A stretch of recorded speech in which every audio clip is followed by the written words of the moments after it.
retroceder en el tiempo. ¿Esto qué es? ¿El Sol o la Tierra? Sol. No, es la Tierra. Hace 4.500 millones de años. Cuando la Tierra era bebé. Han pasado 4.5 eones o 4.500 millones de años. La Tierra es muy caliente y a medida que ha pasado todo este tiempo se ha ido enfriando hasta ser lo que hoy es.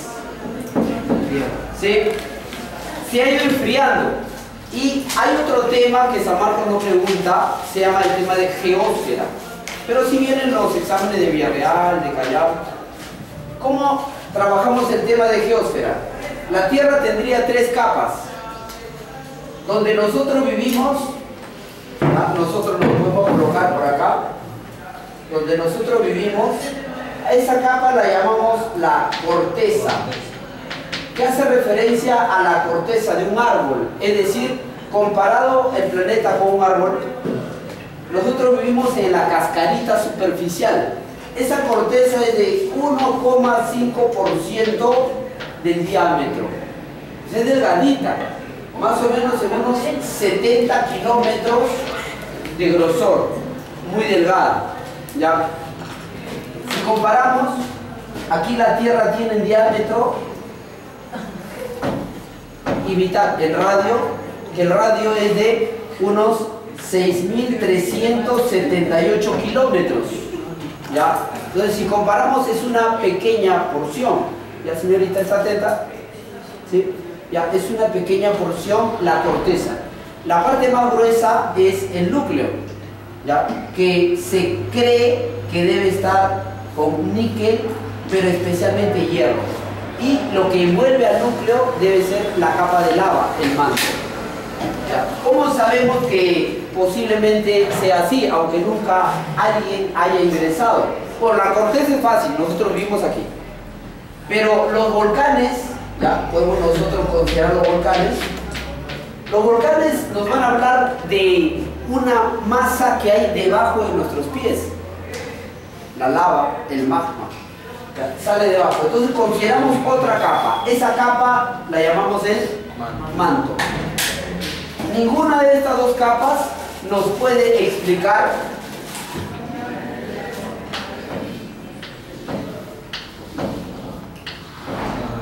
la magnetosfera.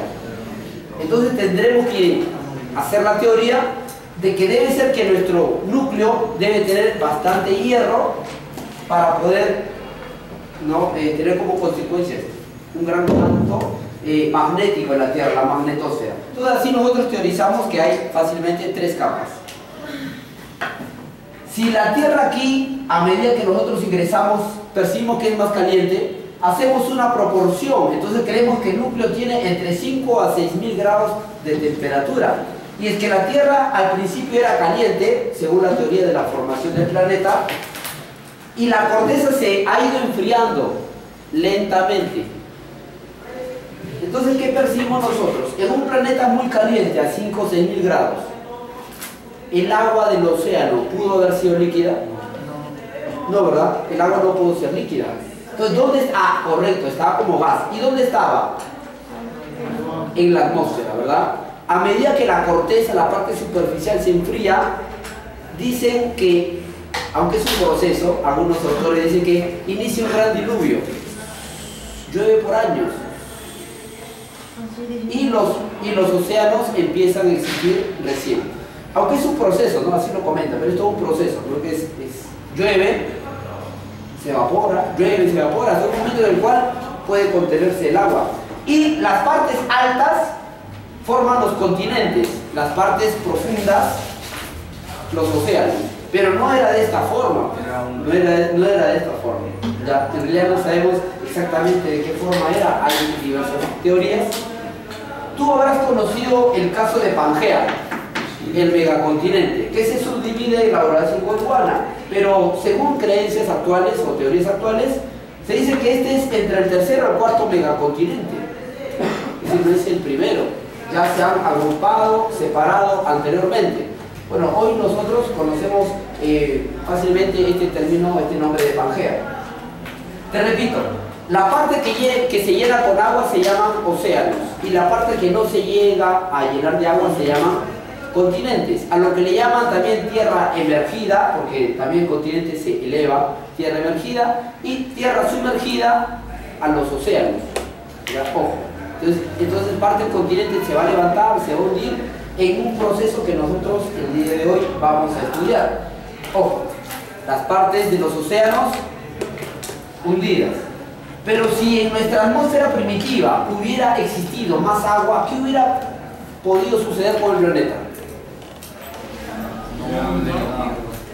No hubiera tierra y todo hubiera sido un planeta, seríamos sirenas, con superficie aguda. Claro, hubiera sido otra las consecuencias, como algunos otros planetas que se teoriza que su superficie completa es pura agua. Bueno, nuestro destino fue así, ¿ya?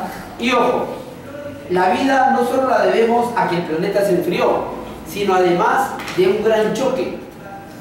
¿Ya? Un gran choque se teoriza de un planeta como un protoplaneta más o menos del tamaño de Marte, que nos habría posibilitado, ¿no?, de un choque. Se lleva parte del material no tan lejos y ese material va a orbitar y se va a juntar formando la Luna. Es así que nuestro planeta tiene la forma y las características que hoy conocemos. Te repito, la corteza se va a enfriar. Hay dos teorías importantes, más pueden darse también, de la formación de la vida en nuestro planeta. Uno de ellos puede ser que se forma la vida en el fondo del océano, ¿verdad? La teoría más conocida.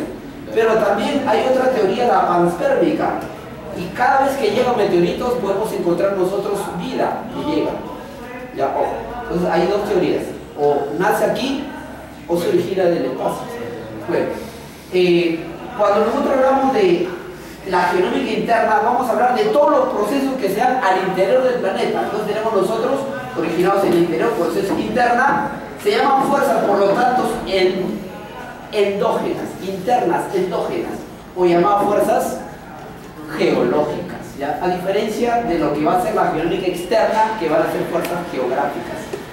Va en contra de la gravedad. ¿Por qué los continentes van a levantarse? Va en contra de la gravedad.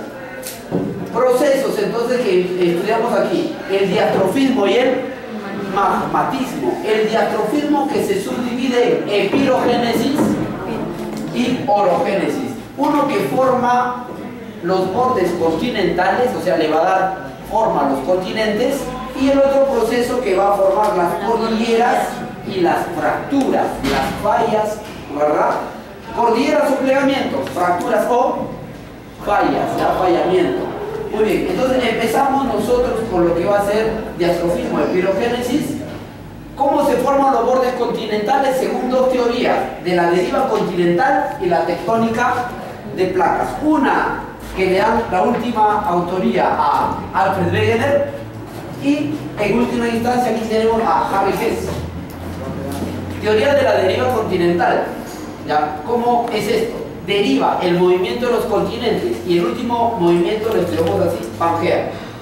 Un gran megacontinente que se subdivide en dos, la Eurasia y Gondwana. Esta idea es del siglo XVII, 1600, el señor Bacon, ya inglés. ¿Y cómo es eso? Cuando recién se descubre América, ¿no?, entre comillas, descubre América, es un término siempre discutido, pero el común llamado descubrimiento de América, se va a dar cuenta Bacon que esto tiene la forma de S. Entonces dice: ¿y si esa S alguna vez se encajó? Esa idea va a dormir ¿cuántos siglos? 3 siglos. ¿Cuánto? 3. Más o menos unos 3 siglos va a dormir esa idea. Profesor, ¿y habrán otras ideas que también habrán dormido en el tiempo? Sí, como el caso de la esfericidad de la Tierra, ¿verdad? Planteada por muchos griegos, durmió en el tiempo hasta la edad, por decirlo, final de la Edad Media y inicio de la Edad Moderna, ¿no? Son ideas que duermen. En este caso también, nosotros no vamos a decir: los científicos, caramba, es la ciencia misma, no le hicieron caso a Bacon. No es así. Hay ideas que duermen en el tiempo por diversos motivos. En este caso, la idea de Bacon ahí quedó, hasta que se toma con gran fuerza en el siglo XX, ¿ya? La Eurasia, en teoría, la primera partición, ya en estas dos, la Eurasia y Gondwana, formando al medio de los dos lo que sería hoy el mar Mediterráneo. Por eso se le considera también el mar más antiguo al mar Mediterráneo. ¿Ya? ¿Cómo se le llamó?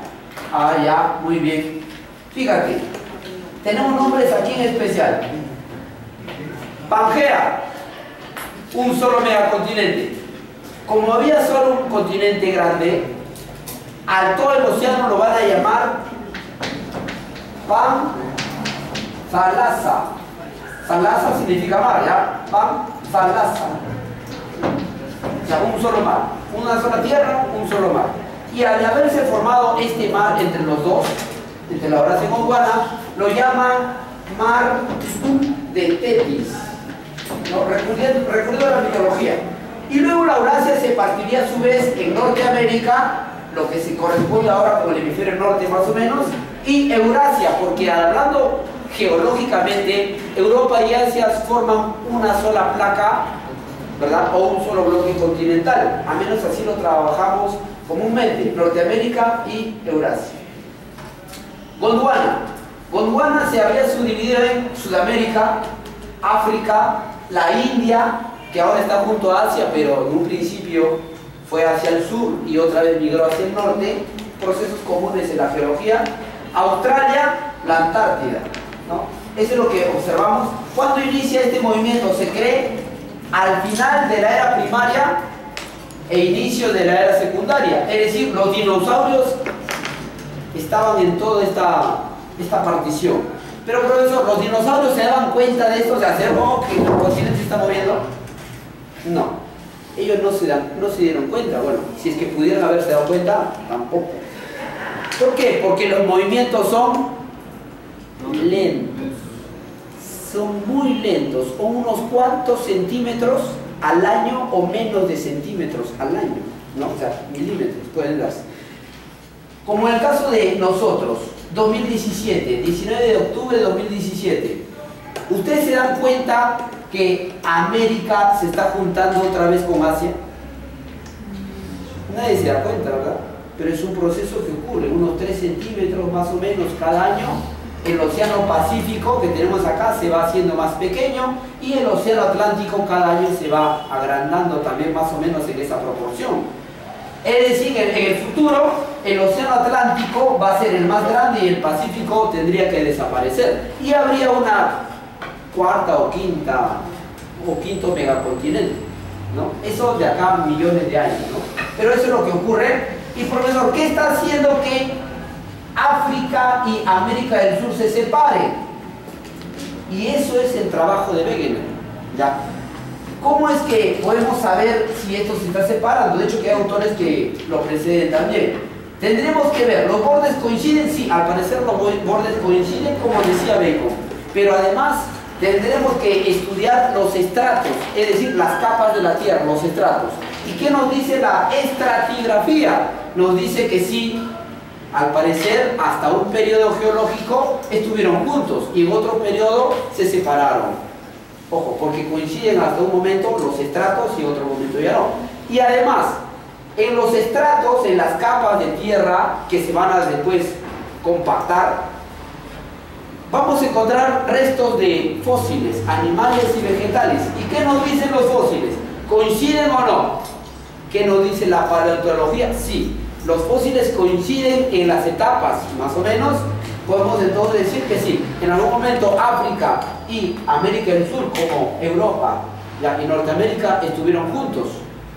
Cuando ya no coinciden los estratos y los fósiles, por teoría de la evolución, siguen diversas, ¿no?, características, hasta ese momento, como tienen diferentes características climáticas, geográficas, por lo tanto, tienen diversas consecuencias también a nivel fisiológico, ¿verdad?, externo, interno.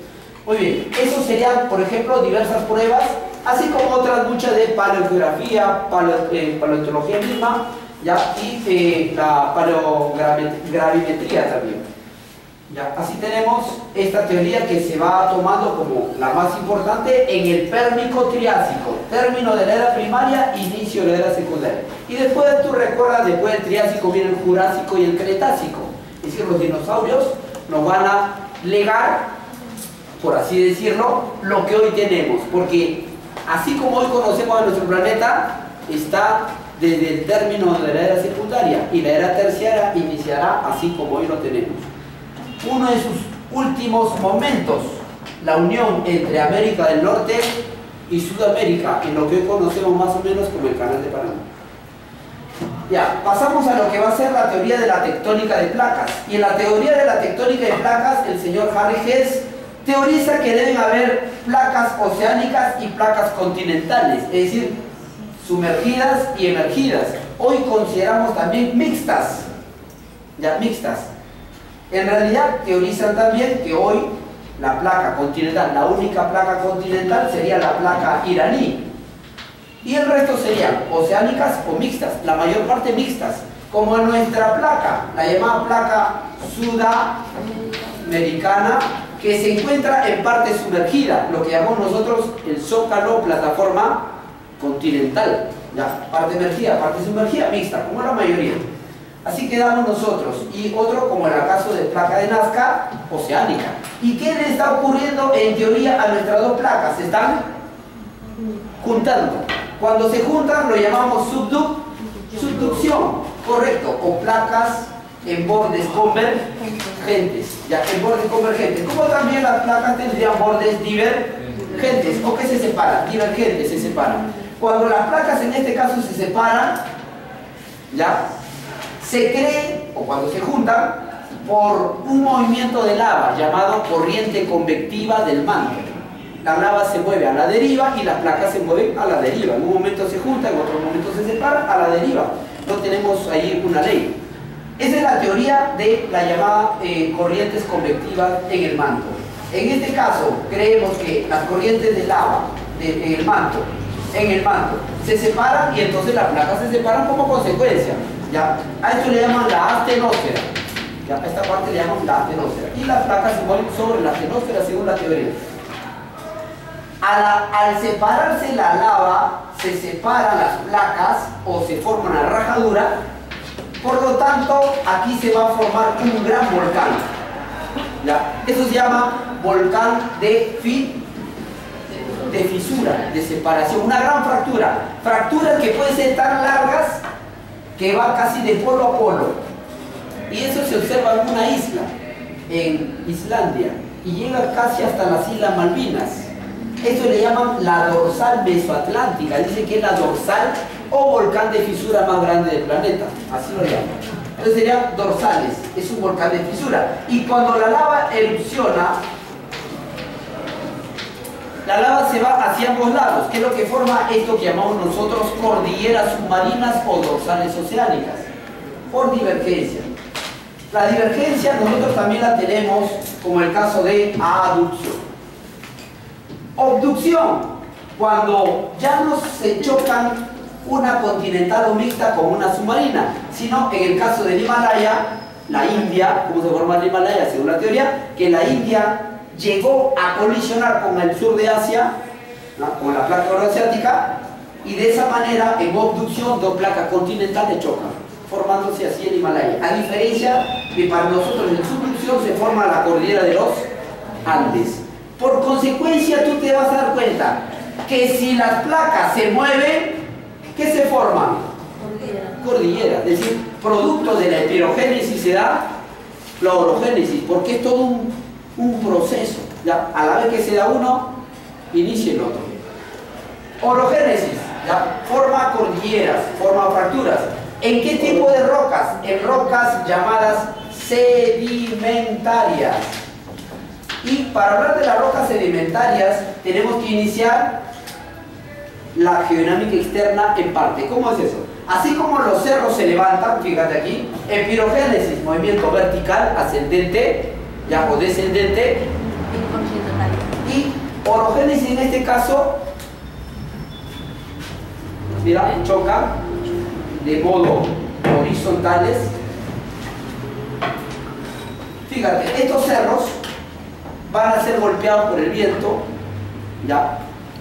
Una de las preguntas que vino también en el simulacro de San Marcos, ¿ya? ¿Cómo es que la arena va a golpear, ¿no? Y va a lijar el continente? Igual, el mar va a golpear, el sol, ¿ya? Los cambios de temperatura van a hacer que los cerros se partan en pedacitos muy pequeñitos, tan pequeños como que los tengo en mis dedos. Estos pedacitos de polvillo antes fue un cerro.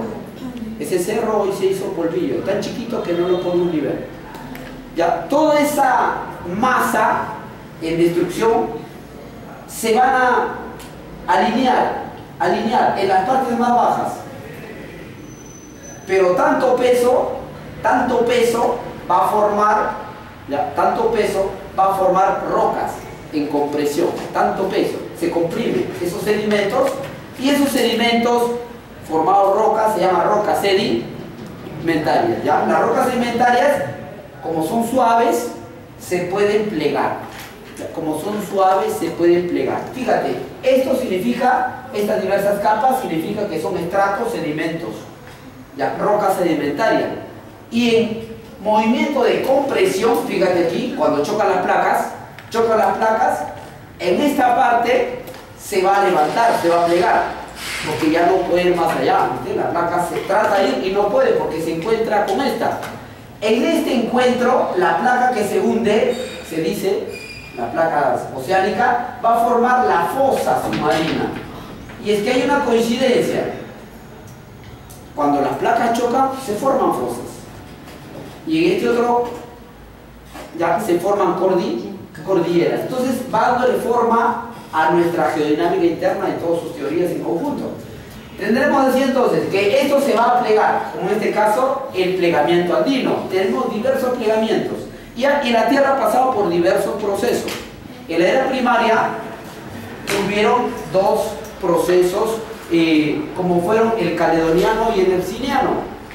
Y en la era terciaria tendremos nosotros el llamado ciclo alpino. Alpino porque aquí se forman también, junto con los Andes, en este periodo se forman los Alpes, por eso también alpino o también andino. Así tenemos nosotros entonces, en orogénesis se van a formar las cordilleras porque chocan las placas. Esa es la teoría, se va a plegar. Ahora, si es que las rocas son muy compactas, ya no se pliegan, se fracturan. O sea, las fallas. La parte que sube cuando es suave se llama anticlinal y la que baja se llama sinclinal, formando los picos de los cerros y aquí formándose, si es que llega a ocurrir incidencia de agua más la erosión, un valle, ¿no? Así tenemos, ejemplo, el Valle del Mantaro, cualquier otro valle.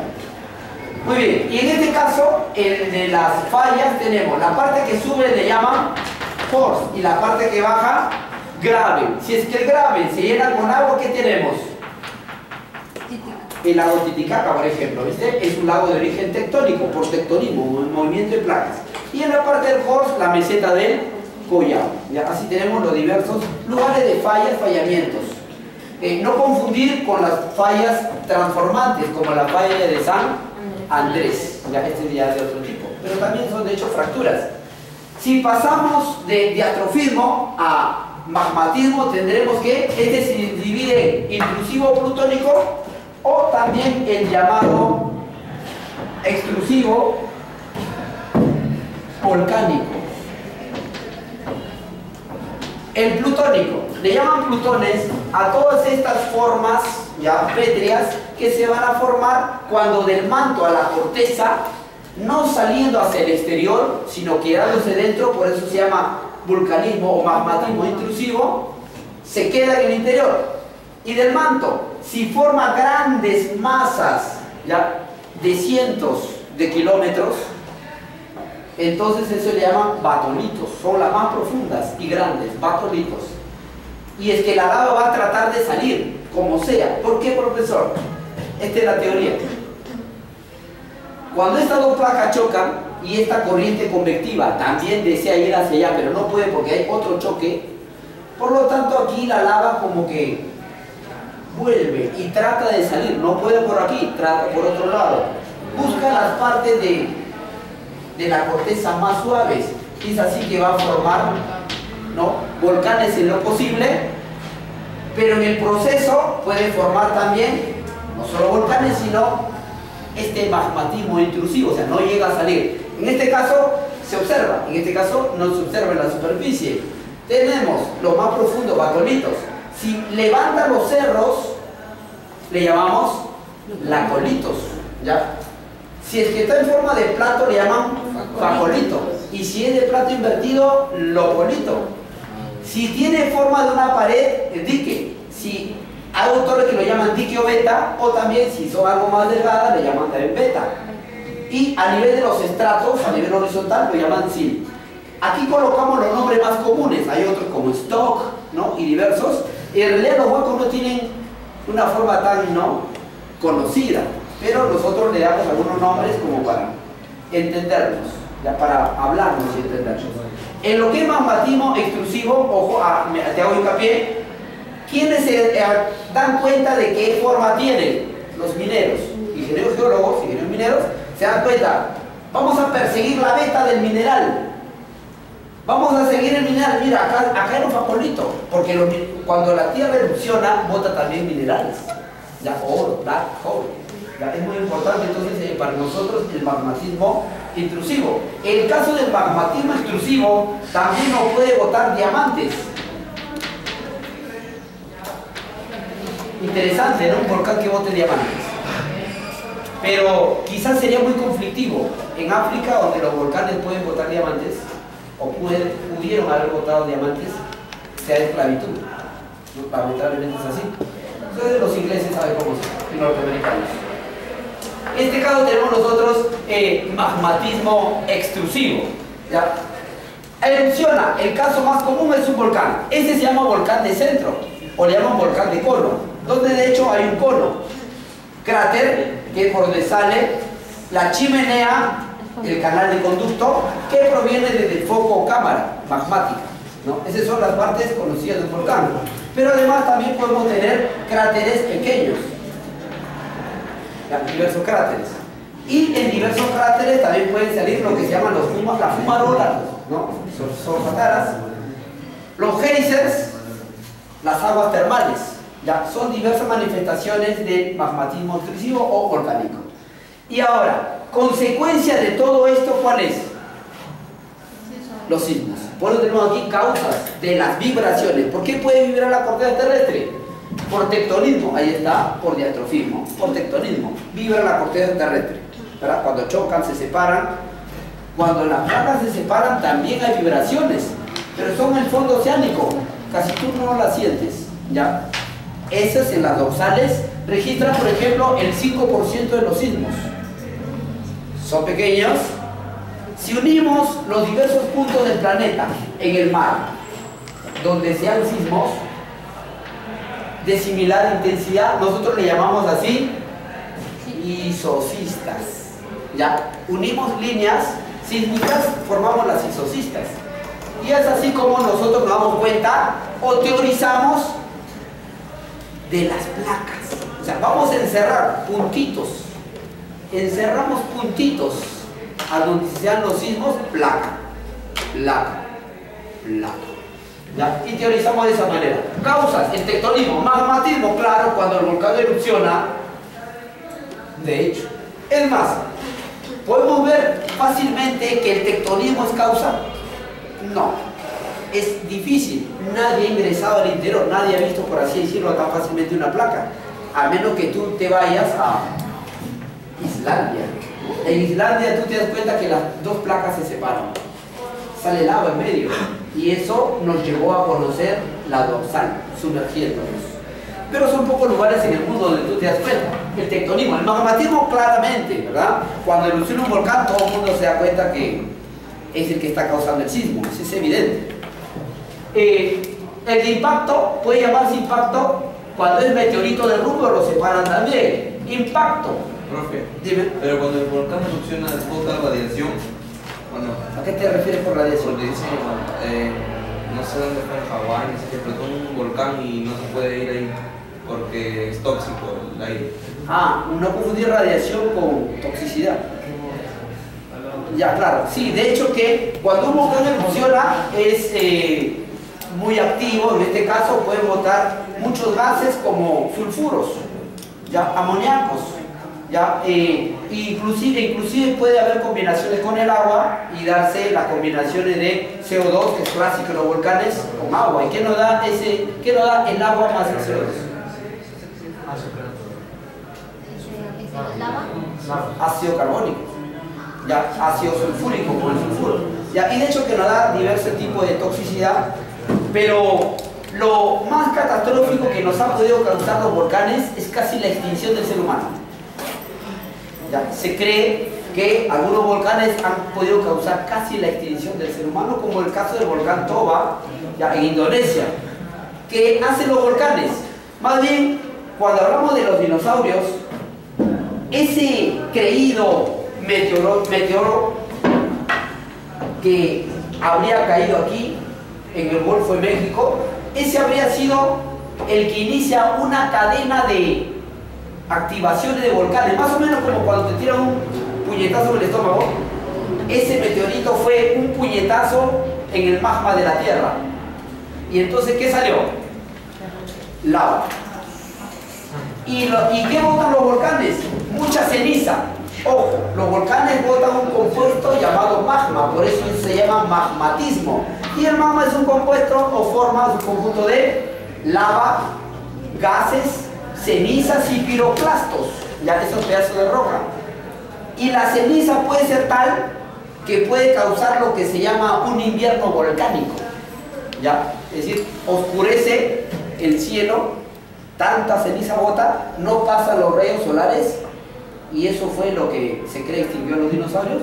Ya no pasan los rayos solares, por lo tanto no hay la producción de las plantas, no hay fotosíntesis. Al no haber fotosíntesis, no hay alimento, se acaba la cadena alimenticia, y entonces los animales con el estómago más grande son los primeros en morir. ¿Y quiénes sobreviven? Los más pequeños. Los más pequeños. Y así se cree que termina la era secundaria, la era de los grandes reptiles, e inicia la era de los mamíferos. Y en teoría los primeros mamíferos vivían también bajo tierra. Y esos serían tus ancestros, algunos dicen las ratas. Ya bueno, también. Ya bueno, tenemos así nosotros de impacto, meteorito, derrumbe, lugares más sísmicos. El 80% de los sismos, y fue pregunta de San Marcos, ¿verdad? ¿Qué año? El cinturón de fuego del Pacífico. ¿Cómo preguntó? ¿Cómo se llama? Dice, ¿no? ¿Cómo se llama? Aquellos lugares, países, continentes, ¿verdad?, que tienen como una gran actividad sísmica. Eso le llamamos nosotros el cinturón de fuego del Pacífico. ¿Ya? ¿Te acuerdas la pregunta? Sí, el cinturón de fuego del Pacífico. Así como también hay el cinturón alpino himalayo. ¿Cómo es eso del cinturón alpino himalayo? Empezamos con los Pirineos, que separan España de Francia. Prosigue con los Alpes, ya, entre varios países, Francia, Suiza, varios países, por el norte de Italia, y llega hasta el Cáucaso. Y del Cáucaso pasa hacia el otro lado al Himalaya. Entonces lo llaman también el cinturón alpino Cáucaso-Himalayo. El 15% de los sismos. Niñita, ¿dónde se da la mayor cantidad de sismos? Señorita, ¿dónde se da la mayor cantidad de sismos? En el cinturón de fuego del Pacífico, el 80%. 15% del cinturón alpino himalayo, al que le llaman también mesogeo, como aquí también en la zona de cinturón de fuego del Pacífico le llaman el del alrededor, y en este caso mesogeo. En este caso al océano del Océano Pacífico, peripacífico sería 5%. Otros lugares, ya te hablé de las sismocistas. ¿Y con qué instrumentos se miden los sismos? Sismómetro. O sismógrafo. ¿verdad? Lo encuentras también tú como el sismógrafo. Y los gráficos que logramos es el sismograma, más o menos como electrocardiograma, ¿no? Cardiograma, así como el corazón, ¿verdad? Ya. Así también, ¿verdad? Así también es el sismograma. Escalas sísmicas, las más conocidas que te piensa Marcos son escala de Richter y escala de Mercalli. Uno que va en números arábigos del 1 al 10 y el otro que va en números romanos del 1 al 12. Magnitud, lo que va a medir Richter, que es la energía liberada en el impacto. Comúnmente nosotros colocamos aquí, porque son los sismos más comunes, más fuertes, cuando se da el choque de placas. Si la placa choca y le sacamos una vertical, si es que la vertical se da en el mar, entonces lo llamamos maremoto. Si la vertical se da en continente, en superficie continental, lo llamamos nosotros terremoto, ¿verdad? ¿Cuál es lo que nos puede dar más riesgo de tsunami? El maremoto. Ya, el maremoto. ¿Qué cosa es tsunami? Tsunami es una ola grande, ¿verdad? ¿Por qué se da la ola grande? Por el movimiento de placas. En este caso, realmente por el choque de placas. Donde se da el impacto le llaman hipocentro. ¿Ya? Donde se da el choque, el impacto, hipocentro. La vertical en la superficie lo llaman epicentro. Muy bien. Es decir, sobre el centro, debajo del centro. Hipo significa debajo de, como hipopótamo. Epi como epitafio, sobre. ¿Ya? Así tenemos. Si el hipoepicentro está en el mar, decimos maremoto. Si el hipoepicentro está en el continente, le decimos terremoto. Ya, ojo, así tenemos nosotros la escala de Richter. Va a medir la magnitud, la energía liberada en el hipocentro. Ya, eso. Mercalli, ¿qué va a medir? La intensidad, las consecuencias. Ya, las consecuencias. Por lo tanto, esta es más objetiva para medir y esta es más subjetiva para medir. ¿Ya? Pero también tenemos que la CEPRE nos pide magnitud de momento. ¿Y qué nos dice? Richter a más de 6.9, Richter a más, se aplica la llamada magnitud de momento, que es una modificada. Y las ondas sísmicas, ¿ya? Las ondas sísmicas tenemos de dos tipos, las profundas y superficiales, las que se presentan en el hipocentro y las que se presentan en el epicentro.